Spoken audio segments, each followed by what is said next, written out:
Janne Joe is kiepster. Janne Joe en Tomke zitten in een kring. Wat wil je later worden? Vraagt juf Klaske. Brandweerman, juf, roept Tomke. En wat wist jou worden, Janne Joe?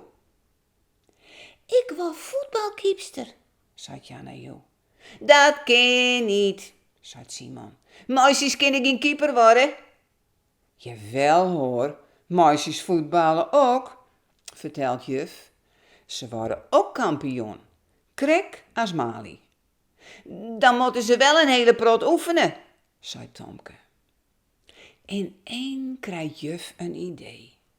Ze neemt de kines met naar buiten en haalt 2 oranje pilonnen uit het hok. Ze zet ze een eentje uit naar de del. Ze looit ook een grote bal klaar. Kom maar, Janne Joe, zei juf. Dat bist de kiepster vandaag. En de andere kines mogen ombeurten op het doel skoppen. Wij hebben niet een penaltystip, roept Tomke. Juf doet een paar grote stappen. Ze maakt met kriet een stip in het gras. Wie mag eerst skieten? Janne Joe, vraagt ze. Janne Joe kiest Tomke uit. Tomke neemt een aanloop.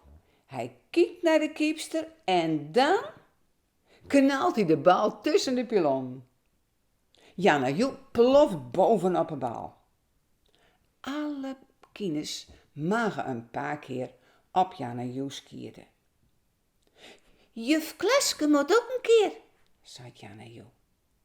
Dat kan niet, lacht juf. Ik heb hoge hakken aan en geen voetbalschoen.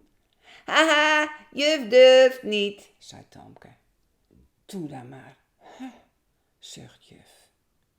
Ze neemt een grote aanloop op haar hoge hakken en skiert.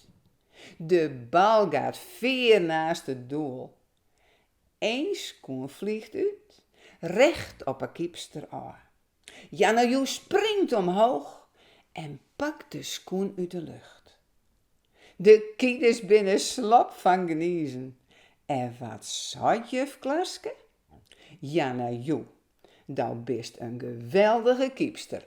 Applaus voor Janne Joe.